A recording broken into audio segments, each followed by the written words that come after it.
Call the meeting to order. This is the March 25th, 2020 regular meeting of the Schertz Planning and Zoning Commission. Item number 2, we'll seat alternates as required.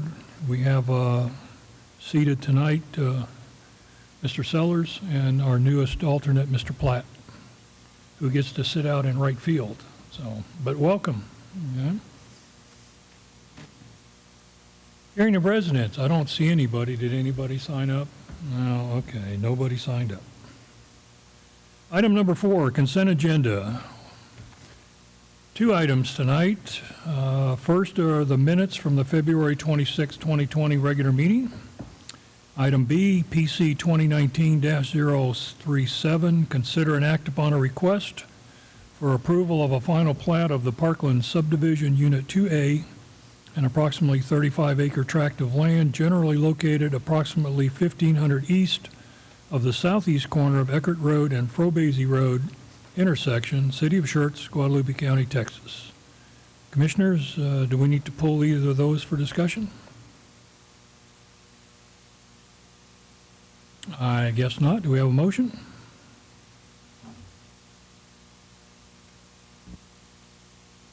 I move that we accept the minutes for the February 26th regular meeting and also the PC 2019-037 to consider an act upon request for the Parkland Subdivision Unit 2A.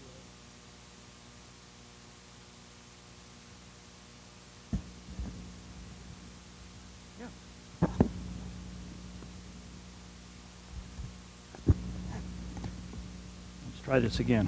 Better? Okay. I'd like to move that we accept the minutes for the February 26th, 2020 regular meeting and also PC 2019-037 to consider and act upon the request for approval of the final plat of the Parkland Subdivision Unit 2A. Second. Okay. I'm sorry, who was the second?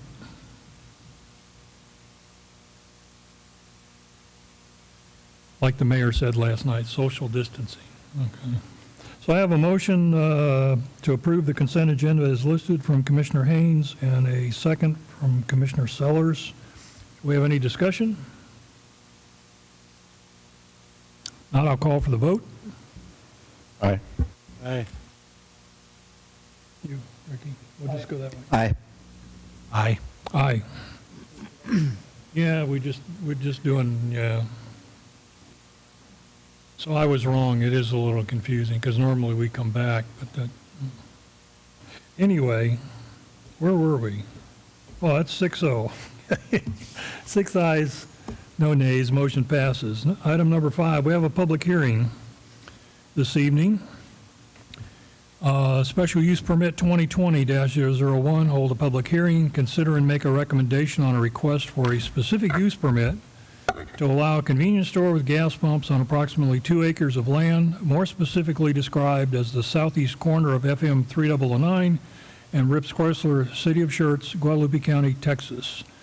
We'll do the public hearings. We'll start with a presentation by staff. Then we'll accept if the applicant would like to make any comments. We'll open it for public discussion, and following that, we'll have discussion here on the commission. Nick? All right, so as Commissioner Outlaw said, this is a specific use permit for a convenience store with gas pumps, southeast corner of 3009 Rips Chrysler. Just for your reference, this is a map of the subject property. It's currently outlined in green here. This is FM 3009, I-35, and this little road is Rips Chrysler right here. So it should look a little familiar, the specific use permit. It was previously approved by City Council in April of 2019 after getting a recommendation from approval by the Planning and Zoning Commission earlier that year. The SUP is scheduled to expire on April 23rd, 2020, per the original condition that a building permit is approved within 1 year of the adoption of the ordinance. The applicant had a preliminary plat approved on November 13th, 2019 by the Planning and Zoning Commission, and they're currently in the last stages of the final plat certification process and the building permit review. So since the original SUP was approved, the applicant has made pretty significant progress towards the issuance of a building permit. However, they will not be able to get an approved final plat, an executed subdivision improvement agreement, and an approved building permit before the April 23rd, 2020 deadline. This timeline was judged to be infeasible, and to ensure the quality of the project, the applicant's pursuing a new SUP application for a convenience store with gas pumps. It's going to be the same as the previous one approved by the Planning and Zoning Commission and City Council. There will be no modifications to the land use, building size, site layout, anything like that. There's actually one change to the site plan, and it's actually that they're saving the tree that they thought they were going to have to remove. So they're just relocating it to an additional location on the RIP site. So just want to reiterate, the idea behind the SUPA expiration condition is to make sure that the applicant is moving forward with the project in a timely manner following the approval by City Council. And here progress has been made to develop the property since the approval of the previous SUP 1 year ago. Therefore, staff does believe the applicant remains committed to the project and is recommending approval of the SUP to allow a convenience store with gas pumps. Once again, the conditioned upon the following: the building permit is approved within 1 year of the adoption of this ordinance, and the SUP begins operation within 2 years of the issuance of the necessary building permits. I do have all the documents for the site plan if you'd like to review those, along with the zoning map and the comprehensive plan. I just figured this would be a nice, succinct way to kind of describe it. So let me know if you have any questions. Thank you. Is the applicant present? Nope? Okay. Well, we'll proceed with public hearing. This time I'll open the public hearing. I don't see anybody. Nobody. Nobody wants to talk. All right, we'll close the public hearing. And commissioners. When are they going to finish the road? Sorry? When are they going to finish the road? Which road? Rips Cradler. It's not related to this project, Nick. It's just a curiosity question. Oh, Oh, No? this is the same. Oh, you're project. thinking Baptist Health, the extension. No? here, let's go to a map for you. So this is Ribs Chrysler, proposed Baptist Health. This is 3009. Mm, No, that one across the top, I think, is Baptist Health. Yeah, Baptist Yeah, Health. Okay. Ribs Chrysler, 3009. So all the public improvements for this project, they have not, the public improvement plans have not been approved by the planning, or by the engineering department, already moved by the city, so they haven't started yet. That's part of the reason for the delay in this project is they haven't been approved, and so they can't start on those or go into a subdivision improvement agreement with the city, and so they can't get the plat recorded, so they can't get the building permit issued. So I'm not 100% sure on the timeline for the road, to be honest with you. Just that it hasn't done yet.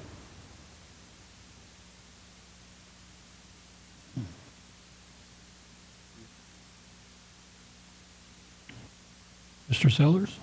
Can you refresh my memory here on the entrances coming off of 3009? That's just an entrance only, correct? No Right in, right out. For right now? Yeah, just a right in, right out. Okay.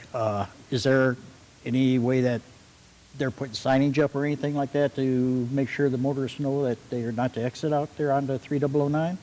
I'm sure they'll have some sort of directional sign that says that Sure. they can't exit going left. Because I sure can see them trying to come out there and causing big-time accidents. We have enough up there already. Yeah, there'll be arrows there, and then the median, obviously, so they wouldn't be able to turn. Okay, thank you.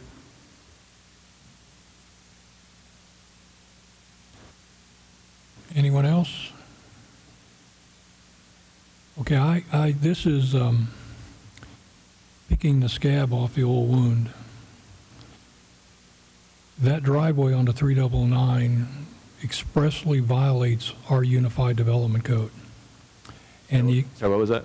it expressly violates the Unified Development Code, the section that talks about driveways where they have access off a secondary road. They're not supposed to take that primary access to the arterial. And the excuse I was given at the time is, well, TxDOT approved that. Okay? TxDOT, who approves our site plans? The City of Schertz or TxDOT? Okay? We approve our site plans, but we do require TxDOT's sign off. Okay, the only point I'm making, Nick, is I understand TxDOT approved that cut. But that doesn't mean we have to approve the site plan. I was hoping Dan would be here because it probably turns out we do. Anyway, yeah, for those of you that weren't here when we looked at, this is one of the few times we get to see a site plan, okay? And a lot of the concerns, I do notice, I hope that drawing of 3009 is accurate because it does show the median coming down past that. Although I can almost guarantee you'll see people make that short U-turn to go back in there. But the concern was the right turn traffic into that right turn lane and blocking that right turn lane. So, but that's just my point, is I understand, and maybe you guys could research that if you've got a few minutes. Okay, can TxDOT trump our local ordinances? Okay. Okay, commissioners? Now, that's, well, okay. It's their road. But that, you know, it doesn't mean that we have to approve. Anyway, I'll let it go. You all know how I feel about it. I do have a question also. Well, go ahead. The, down the street about, I don't know, 100 yards, 150 yards, we got a stoplight down there. And you got the right turn coming into the right lane, and I'd say most times in the afternoons or right around lunchtime, that place is just packed with vehicles. So I kind of anticipate a problem there, and like Glenn said, I'm going to see somebody making that U-turn going into that entrance. Right. But that was just one of the concerns I had. I guess what I can say to that point is that a traffic impact analysis study was, completed and approved by not only the Shirts Engineering Department, but also by TxDOT, kind of verifying exactly the counts they're going to be putting onto the roads, the capacity of the road, and the improvements that are going to result because of that. So all that was approved by the Engineering Department and TxDOT. Yeah, I think that's just going to be a wait and see. Okay, and see how it actually turns out.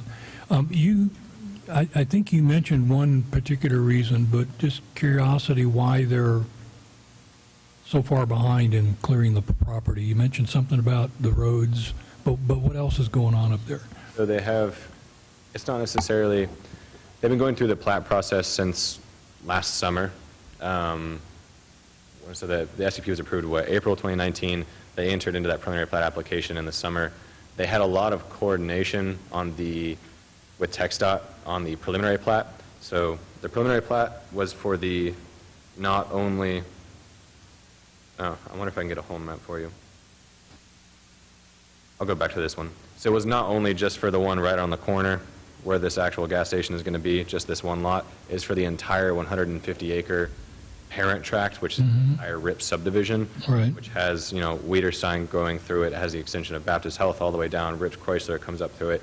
They had a lot of coordination with TxDOT and city staff, to be frank, about the extension of utilities and kind of planning that very large swath of land. So that kind of added to the time for that project. It was applied for in the summer and then approved in November. And then right after that, they applied for the final plat.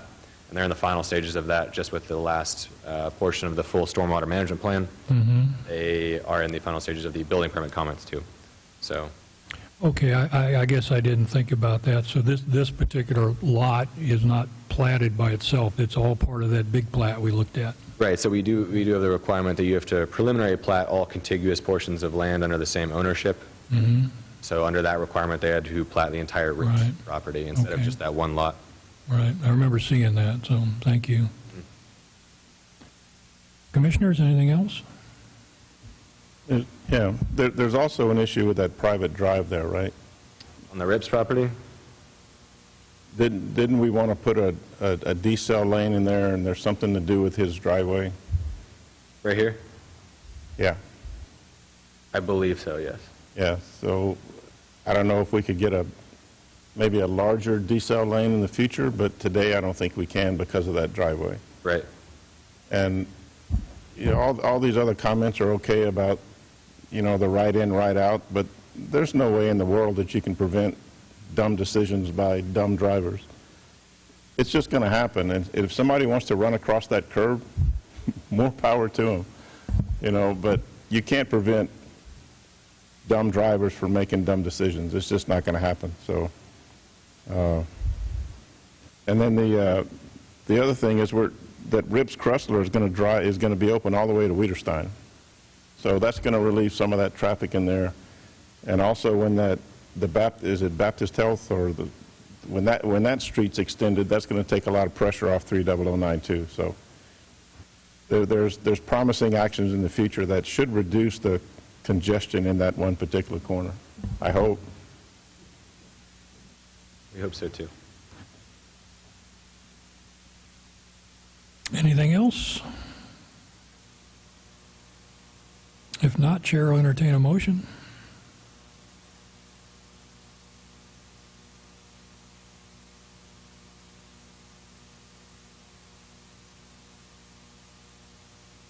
Mr. Chair, I move that we we recommend approval of the special use permit for SUP 2020-01 with, need to mention the conditions, right? With the two conditions, A building permit is approved within 1 year of the adoption of the SUP ordinance, and B, the use begins operation within 2 years of the issuance of the necessary building permits. I have a motion from Commissioner Broad to recommend approval of SUP 02 or 2020-001 to City Council. Do I have a second? Second it. I have a second from Commissioner Sellers. Any further discussion, Commissioners? Not, I'll call for the vote. Aye. No. Aye. Aye. Aye. Aye. Just for the record, could we get a justification for the no? Just for the record, could we get a justification for the nay vote?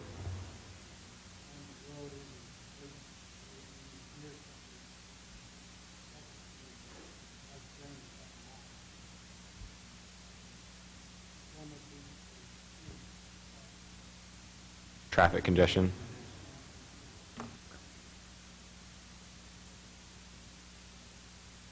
Okay.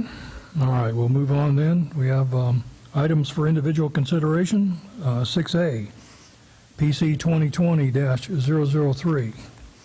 Consider and act upon a request for approval of a preliminary plat of the Four Oaks Commercial Subdivision, an approximately 9.5-acre tract of land generally located 850 feet east of the intersection between Four Oaks Lane and FM 3009, also known as 17670 Four Oaks Lane, City of Schertz, Guadalupe County, Texas. All right, so I'll keep this one brief for you. So this is the preliminary plat for the Four Oaks Commercial Subdivision. Once again, a reference map here. This is I-35 down in the lower right corner. This is FM 3009. And then this road right here is Four Oaks Lane. The subject property is outlined in green, and then another landmark, this is Walmart. So the applicant's proposing to preliminary plat approximately 9.5 acres of land into just one commercial lot in order to develop it with a commercial warehouse building totaling around 170,000 square feet. So Four Oaks Lane is on the master thoroughfare plan as a commercial collector class roadway, which has a 70-foot right-of-way section. Currently, 60 feet of right-of-way is dedicated for Four Oaks Lane via a previous different plat, and the applicant is dedicating an additional 5 feet to fulfill their half of the roadway improvement requirements. Something else you'll notice here is that there's an existing 25-foot sanitary sewer easement and 8-inch sanitary sewer line that runs through the center of the subject property right here. This easement will be abandoned before the plat is recorded, and then a new 25-foot sanitary sewer easement will be dedicated along the western edge of the property right here, and then also along the southern edge of the property along the frontage of Four Oaks Lane in its entirety, and the line will also be moved into this easement. It was there, the line is not currently servicing anyone. It was there for the option to connect for the property above. but it will be relocated here and then along the entire frontage for 4 Oaks Lane, and this will be abandoned before the plat's recorded. But other than that, the plat meets all applicable requirements in the UDC, and staff is recommending approval as submitted. Thank you. Commissioners?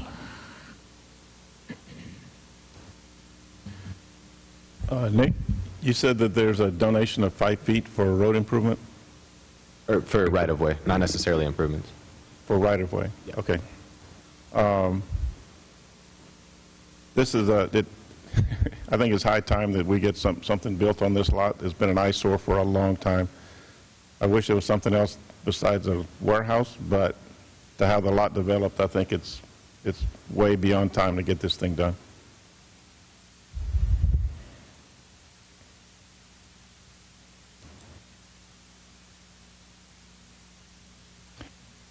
You know, if you guys don't talk, I'm going to. Yeah, okay. I looked long and hard at this one. Unfortunately, when the current zoning map supports it, you know, everything past La Quinta is currently zoned M1. My concerns are with, now we're mixing the retail traffic from Walmart with commercial truck traffic from a warehouse. And I would feel so much better if there was another way to access his warehouse than 4 Oaks Lane, because anybody that goes to Walmart and tries to come back out and make a left onto 3009, you know how much traffic there is already just with cars and pickup trucks. And now we start adding 18-wheelers to that. I don't know. Now, some of them may get wise and go out through the old, you know, because 4 Oaks connects to the parking lot there where Garden Ridge Pottery was, and you can go out to the access road that way. But unfortunately, looked as hard as I could. The zoning is correct. Again, I just wish maybe that the commercial traffic was coming from the other side or something. But those are my concerns, and I don't know, you know, when you look at the zoning from here all the way northeast as it follows 35, it's all M1. So it is, you know, somewhere, you know, we're probably always going to have that interface between something like commercial resident or commercial and distribution warehouses. But again, it'll be interesting to see how they actually develop it and how that does end up affecting the traffic there at that light. Any other comments? That is going to be a nightmare. It's a nightmare today. Is there anything we can do in the plotting process or the design process of this to get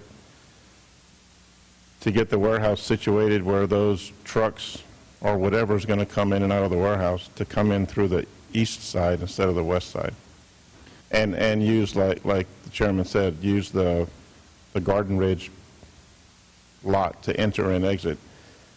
You can't put too many more 18-wheelers on that street to make a left or a right turn. It's just not going to work. So you're saying anything in the design process we can do to have them exiting this way? Yes. The 18-wheelers? Have you been out there at noontime? At noon? No.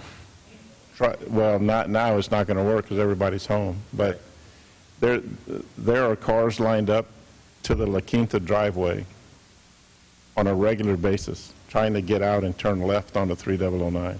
Yeah. I'm not sure. Like the chairman said, you start throwing 18-wheelers in there and we're toast. Right. I'm not sure specifically something through the design process, given that this is basically its only access. It fronts onto 4 Oaks, so that's kind of where it has to go. The easiest access point to 35 from that area, when you're looking at the traffic, eventually may not be towards 3009 and down to 35. It may be the other way. And so their entire business model predicates that they can travel quickly. And so if they're getting stuck, I assume, at 3009 going west on 4 Oaks Lane, that they won't be going there. There's nothing specifically we can do to limit their path towards their site. I mean, it could be worse. We could have a Target on that piece of property, which would be worse. But I would encourage both of you to go out there around noontime and see what happens at that stoplight on the Walmart side, trying to turn left. Yeah, and again, like Commissioner Outlaw And what said- you also have is all the people lining up in the turn lane to turn left. You've got people coming off of 3009 on that street trying to get the Chick-fil-A. And you can't do it. Right. Well, Walmart's not the issue. It's crossing the people who are in line to turn. Right. People want to cross them to get the Chick-fil-A and everything else in there, and it's a nightmare. Right. No, yeah, as Commissioner Outlaw said, the zoning's not something is not something we're even considering with this plat, and is not something that necessarily we could change or dictate specific Right. businesses within. It's not our jurisdiction, but Right, if the zoning was different, possibly, but I think we're kind of stuck. And, it would be nice if the city was financially able to be proactive in building roads rather than reactive, because, the master thoroughfare plan shows 4 Oaks Lane continuing around behind the old, and I'm sorry, I have to keep calling it Garden Ridge Pottery because I can never remember what's up there now. that's okay. The subdivision's actually called Garden Ridge, too. And, eventually it will tie in, probably, I'm guessing, to 2252, or somewhere there'll be another access back to the access road. But unfortunately, given the financial constraints, we just have to wait for development to get that happen. But I think I tend to agree with Nick. The truck drivers will figure it out pretty quick. They're already, even just what's up there on 3009, though, when you watch those guys try to go north on 35, and it's already... And I don't remember how that signal there at 4 Oaks and 3009 it works. I don't remember if it's... I know as I'm trying to turn left and go south on 3009, there's a green arrow. And maybe there's something that TxDOT will be able to do in the future, changing the signal. Right. Unfortunately, anything they do there is going to affect the north-south traffic on 3009. But And they'll run that with the TAA. But I can tell you for that, how it's going to connect through the Garden Ridge commercial site. So we do have an active application for a preliminary plat. So it's not necessarily too disjointed. Yeah. I'm not saying they're going to be doing work at the same time. Yeah. But we do have an active application for that site. Right. And again, we don't know what kind of warehouse, or anything. Right. We may get lucky and it's not one that's really a lot of in and out all day long. But again, we'll see how it goes. I wish we had I've had my financial planner tell me I wish we had a crystal ball. So, commissioners, anything else? See, I told you, if you don't talk, I talk. All right. I would have to agree with you. My wife and I have been to the bank during that time, and you can't hardly get out of there at all. Very long. Yeah. So, yeah, it is something to think about. If there's no further discussion, Chair will entertain a motion. Make a motion, we approve the, what are they calling it? Okay, I have a, Plat of the 4 Oaks subdivision lot. I have a motion from Commissioner Greenwald to approve PC 2020-003. Do I have a second? Second. Was that you, Commissioner Haynes? Okay. And I have a second from Commissioner Haynes. Any further discussion? No, I'll call for the vote. Aye. Aye. Aye. Aye. Aye. Okay, 6 ayes, no nays. Motion passes. Item B, consider and act upon a request for approval of a Crossvine special exception request specifically related to parking space size in Module 2B, multifamily residential and attached residential.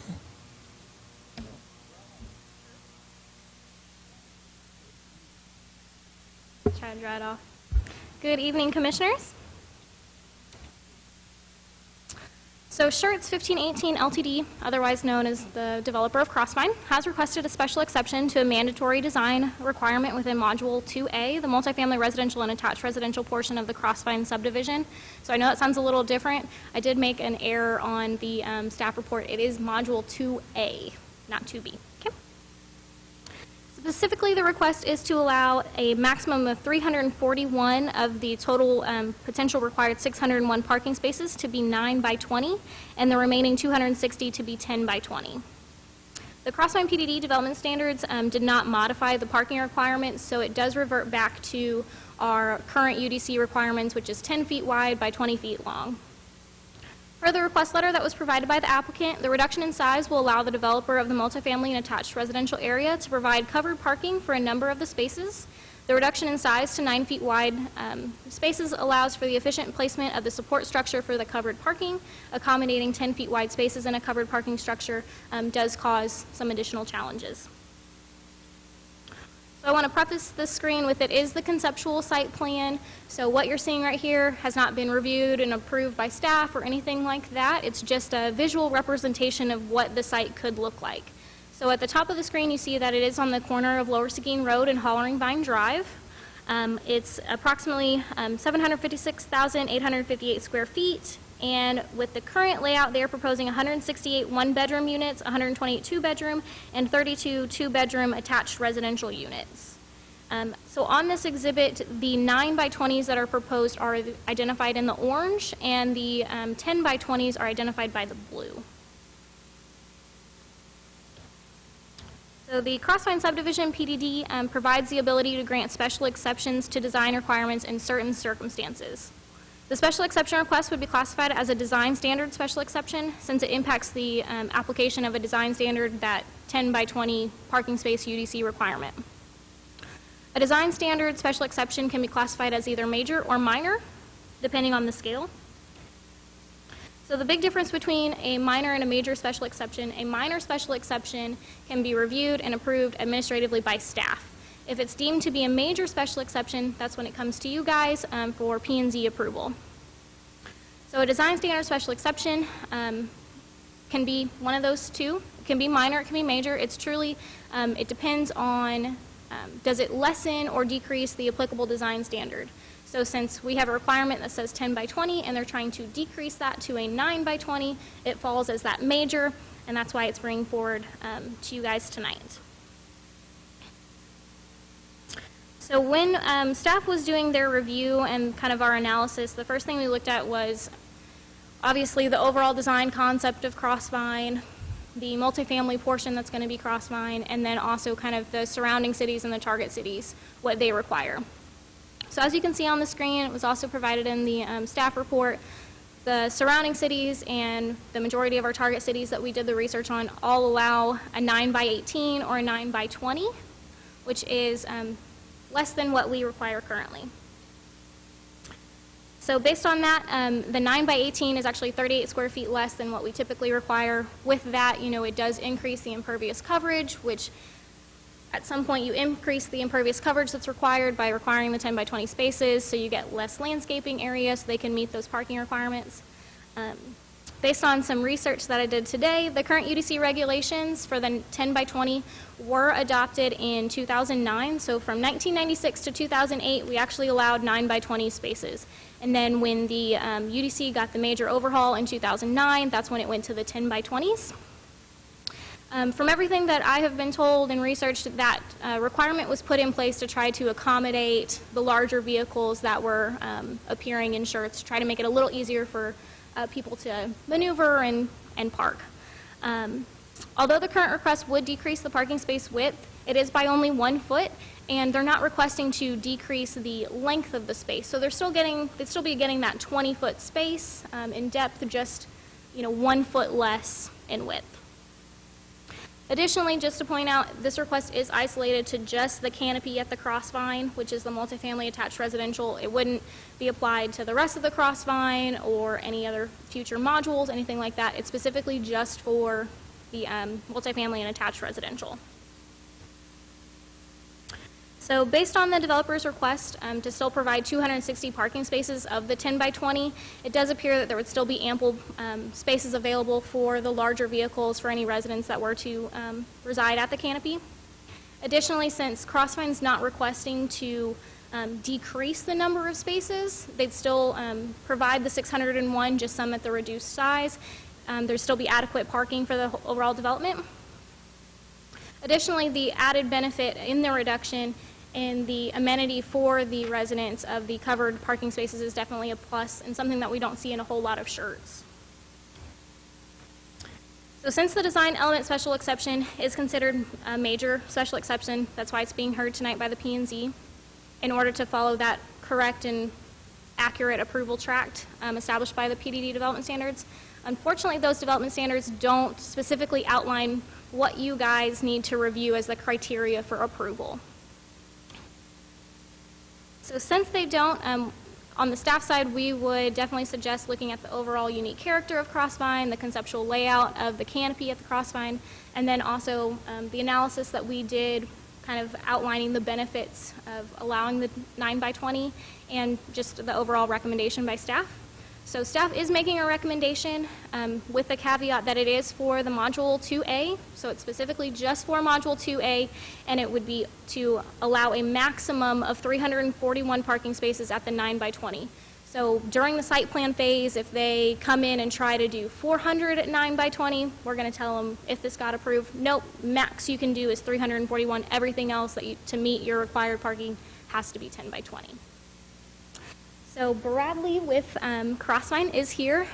If you have any questions, we're happy to answer them. All right, thank you. Let me make, if you don't mind, Commissioners, a couple of opening comments on this one. I wrestled a little bit with whether or not we as a commission had the authority to approve this for two reasons. Number one, it waives, or maybe waives the wrong word, but these things are required by the UDC, which is approved by City Council. It modifies the PDD, which was approved by City Council. Now that said, I was able, within the Unified Development Code, Section 21.3.3, Planning and Zoning Commission, paragraph B, 3D, and it says additional design requirement, or it says 21.3.3B3 says the Planning and Zoning Commission shall have the authority to make final determinations relating to appeals of staff determinations on the following items. D, additional design requirements including off-street parking, building setback lines, and landscape buffers. While we're not dealing with an appeal here, I feel comfortable in our authority to approve this amendment to the PDD. The other quick comment is if you'll look at this drawing in your packet, it doesn't say conceptual. Okay, I think that's because I called the other day, and I'll talk about that later. But thank you for doing that, Emily. Commissioners, any comments, questions? I had a question about what's the, Excuse me, Ricky. Yeah, move into the mic a little bit more. I just had a question about what the actual cost benefits were to do it this way. I mean, is it for? I see it's for structural costs. Now, is that with the pedestals or whatever the? Well, I'll have to ask you later. Is your mic actually on, or?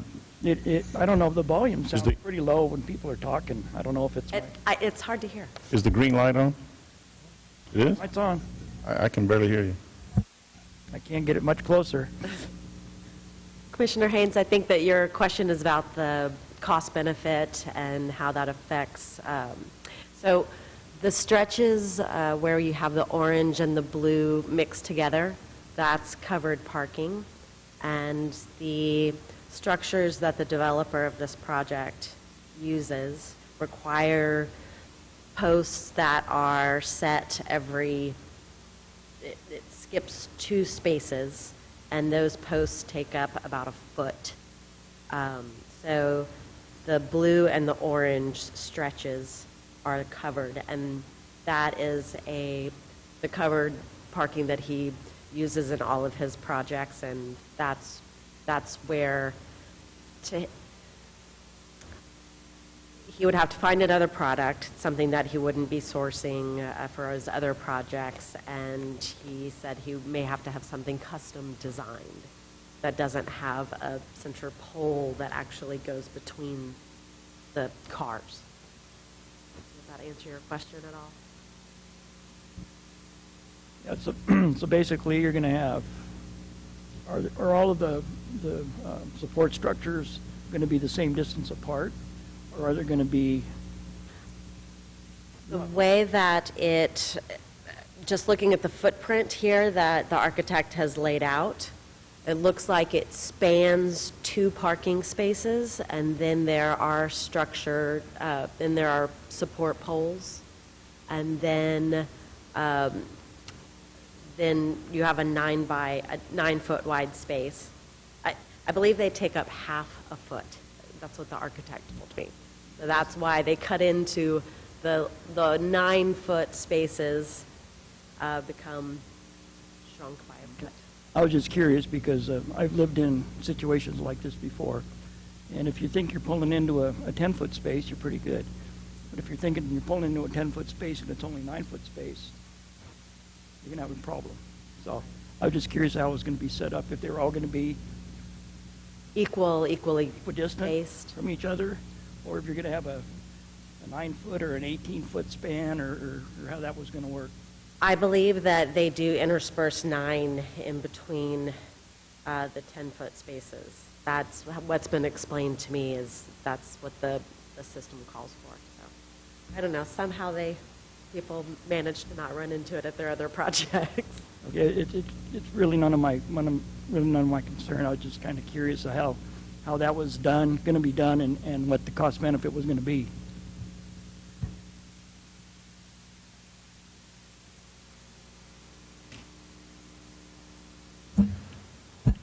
I took a leisurely tour of the city this morning, and out of the 5 properties I went to, only 2 had 10-foot spaces. The other 3 had 9-foot spaces. So I'm kind of questioning our ordinance to begin with. But one of the places was the Evo development, and they're at 10 feet. So, kind of discount that one. That's not an apartment or a residential area. But we went, and thank you for doing the research on this. We went to 10 feet for a reason, and I drive an F-150, and I know there's a lot of other people that drive an F-150, and getting in and out of apartment complexes is murder with an F-150. And a lot of people are driving Escalades and full-size Chevrolet SUVs and a lot of big vehicles. And it's just a dastardly deed to get in and out of these places, and I'd like to see it stay at 10 feet. I'd like to turn the engineers and designers loose again and see if they can come up with something to if not provide all 10 feet, give more 10 feet. And I like the idea of covered parking. That's great, especially in complexes. My son is in a complex in North San Antonio by the Rim, and they've got open parking, covered parking that you have to pay for, and they have a parking garage. They actually have 3 parking garages on the property that you don't have to pay for. So I don't know if you want to go that far, but there are modern, up-to-date, high-end apartment complexes that do kind of do different things. And I think having to pay for covered parking and having garage parking free, that's awesome, especially when there's a hailstorm coming. But I'd like to see more. I'd like to see all 10 feet. But if we can't do that, I'd like to see more 10 feet. But I don't think I'm going to support this one today.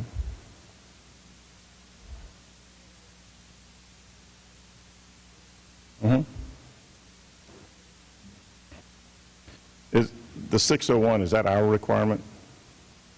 The city requirement? So it's based on what was outlined in Crossvine. Yeah.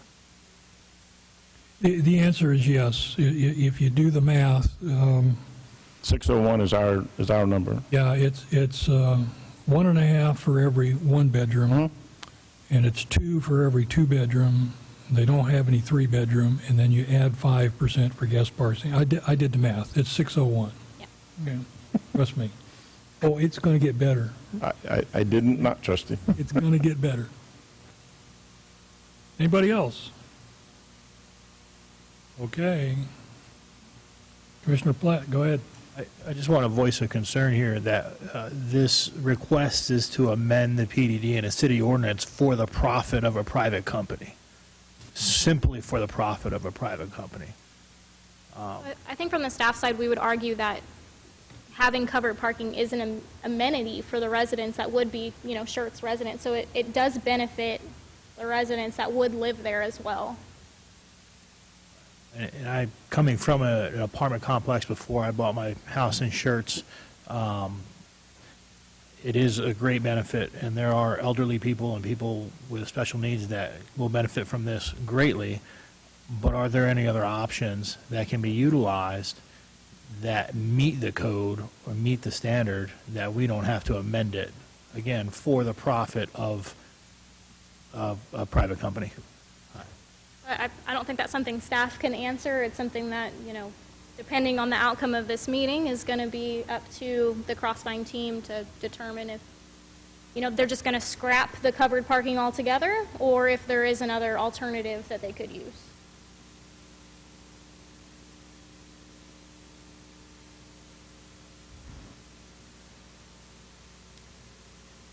Okay. Where to start? Thank you for the information about Cibolo and the surrounding jurisdictions, but it's irrelevant, okay? We as a city decided our parking spaces are going to be 10 by 20. So, and of course, if you notice, there's a note on the Cibolo table that says they recommend 10 by 20, so they're leaning that way too.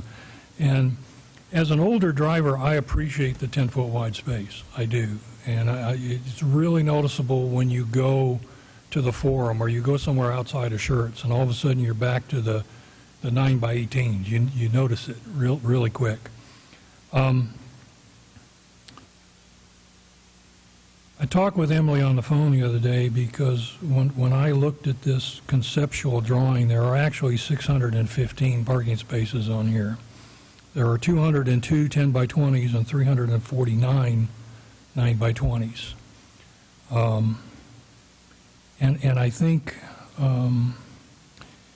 possibly the applicant does themselves a disservice by giving us a conceptual plan rather than doing the actual design work, because here's an opportunity where they actually can provide more parking to their residents based on this conceptual diagram, and yet, assuming we approve this amendment tonight, we are going to limit them to 601 spaces. No? Okay, so if they want more 10 by 20s, they can put the, okay. All right. Okay. Gotcha. So they can put in more than 601, it's just no more than 341 of the 9 by smaller spaces. Okay. And I'm assuming some of these will end up being handicap spaces? Is that required in residential? Okay. So, and I wanted to ask, the garage driveways are excluded from the parking space count. Is the,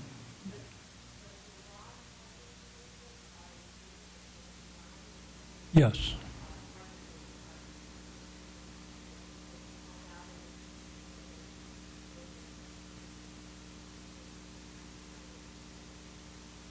Okay.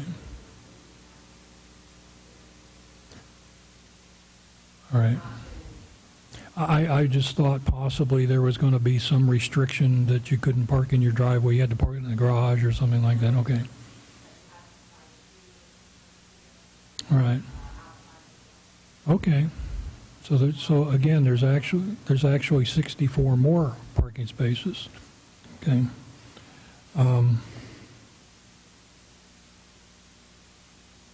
Again, I'm a big fan of the 10 by 20s. I think the other cities are doing their residents a disservice.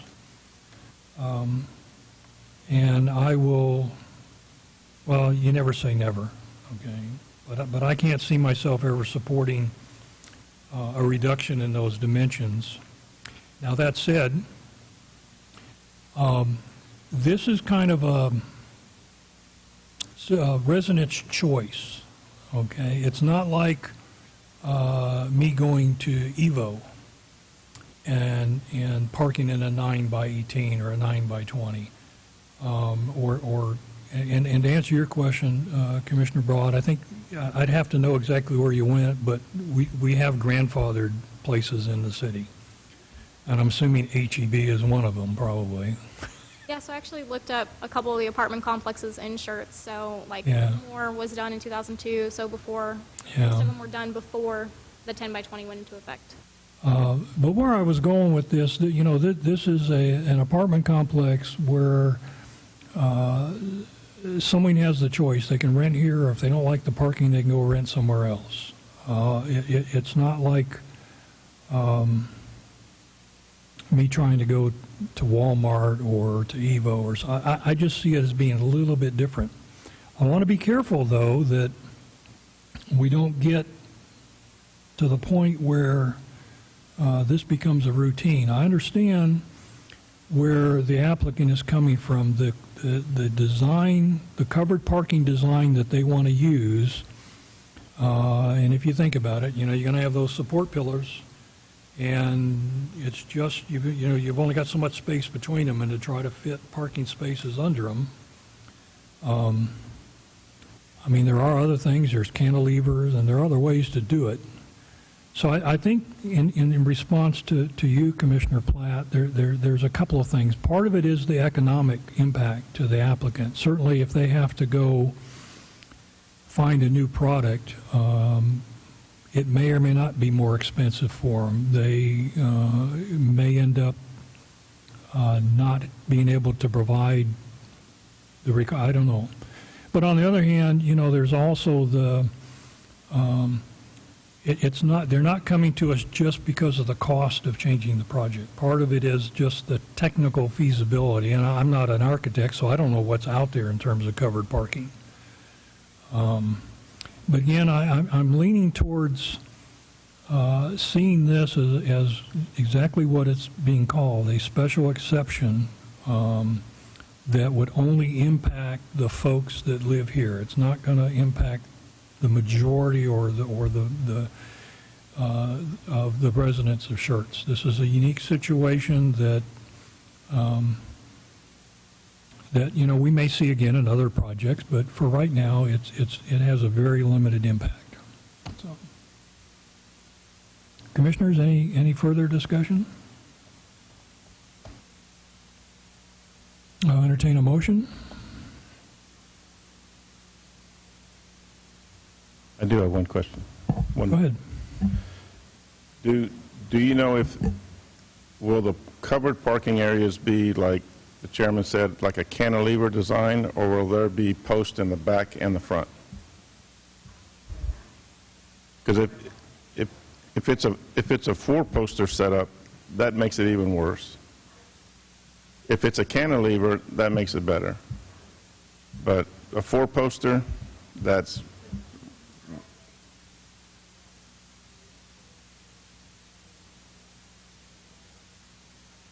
okay. We don't know.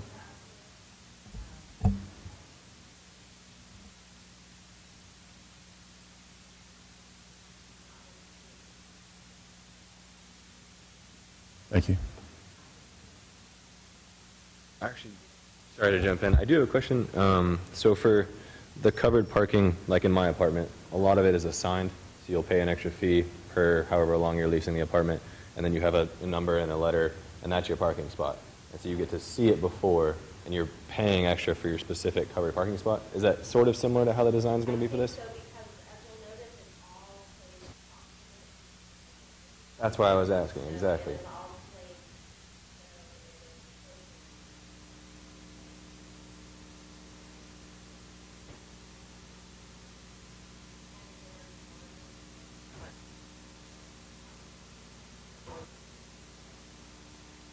Right.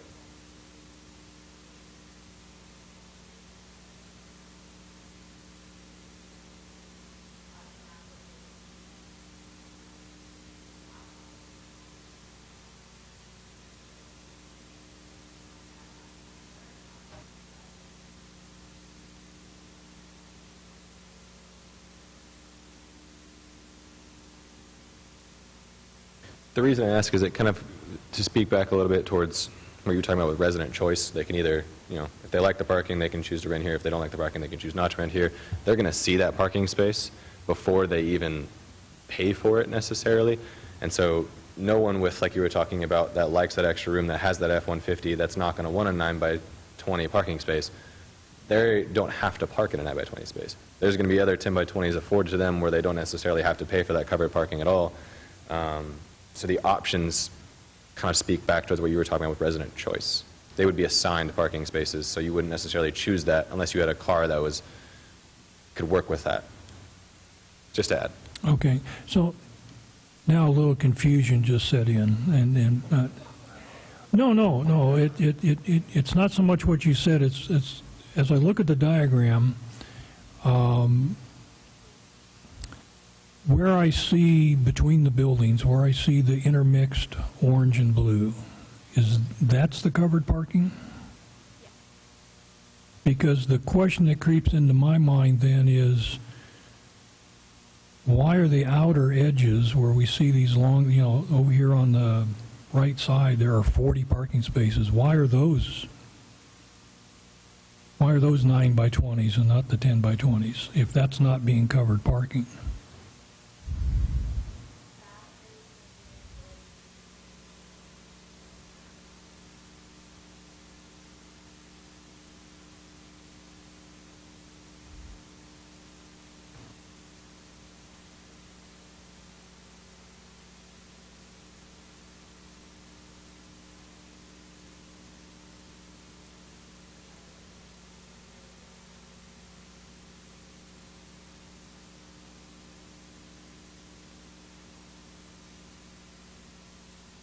Goes back to that statement that I made, that going up to the 10x20, you get more impervious coverage, you get more pavement, more asphalt on the site. So what Bradley was saying is, by doing the 9x20s, they would meet the parking standards, and they'd be able to do more of the green space, more of the landscaping that Crossvine's kind of known for.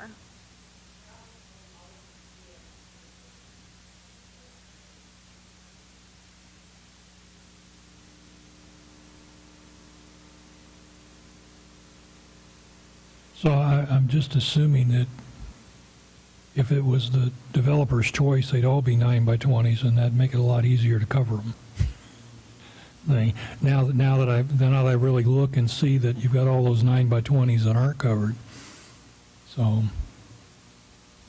I would just make the argument that they could have come in and asked for all 601 to be the 9x20, and they didn't do that. Well, I know, because they've dealt with us before, and they've dealt with us for a long time, and, they're rational is probably not the right word, but, compromise is maybe that's a better word, okay? Give a little, take a little. This isn't their first, nope, and probably not their last either. Okay, commissioners, anybody else? I do have one other question. Sorry. Can you maybe a little closer or maybe a little louder? Is that working? There you go. Has there been an impact study of how far back the construction timeline will be pushed if this does not get approved? This is supposed to be one of the premier properties in Schertz. It's beautiful. It's in a great location. So offering the best thing to our residents who may move there and new residents coming in is really, in my mind, the most important thing. So what is the impact to your timeline and completion if this does not get approved? Sourcing new materials, finding new...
else? Chair will entertain a motion.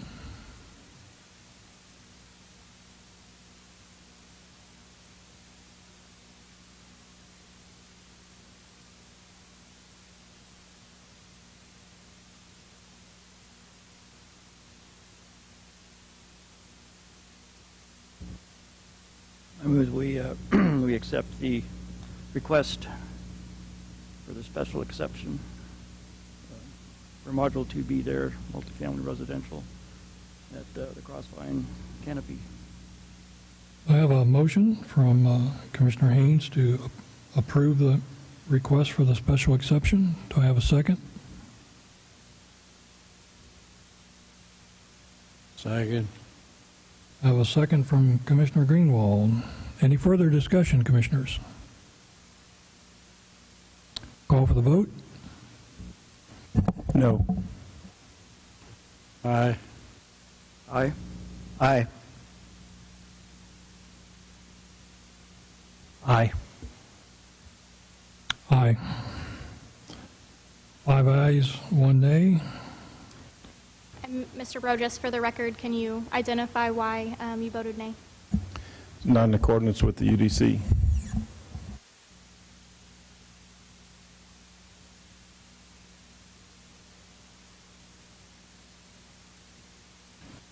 All right, Commissioners, item number 7, requests and announcements. Item A, request by Commissioners to place items on a future planning and zoning agenda. Anyone like to see something added to the agenda? Yes. An update on where the joint land use study is. And I heard rumor that there's a new one being talked about, or it's already started. I'd like to know where it is, who's on it, what the makeup is, and the processes are, and what's going to happen to the current JLUs. Anyone else? Last year, City Council was addressed with the number of the crash pad, pit pads that we have in our communities, and it was basically tabled to review again next year, and this is next year. I just wonder if there was any window that they might be doing it this year. It has to do with, if they do something with the pit pads, they'd have to do something with the vacation rentals by owner, the RBOs, bed and breakfast type of things in residential neighborhoods. I think I'd like to see both of those items as presentations, but allowing discussion. Probably no action involved, but at least you folks brief us and we get to ask questions, if that's okay. Anybody else? All right, item B, announcements by commissioners. We're all having fun staying home? Maintaining 6 feet of personal space. Okay. Commissioner Platt, just welcome. And as I told you a week ago at council, I'm glad you showed up and you're participating already. And thank you. Okay, item C, announcements by city staff.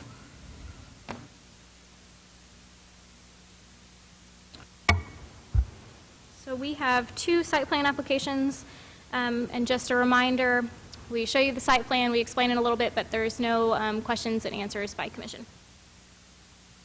So the first one is Windy Meadows, Lot 6, Block 2. It's 121 Windy Meadows. It is a 7,550 square foot office warehouse. It has been approved at this point, and that's the overall layout. So you can see their drive aisle onto Windy Meadows, their parking. They are providing cross-access easements and drive to the adjacent Windy Meadows lots, and then the proposed building there. And then the second one is Platform Warehouse Suites, Lot 1, Block 1, which is 7637 FM 3009. So Phase 1, these 2 buildings here are actually built. They're requesting their CO this coming week. The whole purpose of this amending site plan was to strictly split it into 3 separate phases. They wanted to come in and just do Phase 1, get COs for that, and then start work on Phase 2, and then continue on with Phase 3. And that has been approved as well. Yeah, my favorite dead-end street. But I did happen to notice there's some cross-site access there, so maybe in the future, I think that's Garden Ridge up above it. But Where's that located? I know you gave an address. Well, Is it the do you front of mind? the warehouses, the old Garden Ridge Pottery? So we can't talk about it, but we'll talk about it right after this Yeah. meeting. Okay. Can you define where it is? Just, we have the address, but where is it? So it's right off of 3009, kind of north towards Garden Ridge, if you will, but is not the Garden Ridge property or anything like that. It's a long, skinny tract. It's got a very narrow actual drive onto 3009, so it's a long kind of, it's a flag lot, if you will. Is it before the vet office or after the vet office? After, I think. I'm trying to remember. So Yeah, as I we- think it's, As we drive up 3009, are we going to be able to see it from the road there, or all right, first Commissioners, a little bit? yeah, unfortunately, because of the way things are set on the agenda, Emily was very graceful but we don't want to get to the point where we're talking about it. That's not on the agenda. But I will tell you, they will be here after we adjourn the meeting, and at that point, they will answer whatever questions you've got. Okay? Yeah, I don't like it either, but that's kind of the way it's gotten, because they know that if they got us talking about site plans, we'd probably never go home, especially me. So, okay, that seems to be, if anyone have any further business for the meeting tonight? No? Okay, we stand adjourned.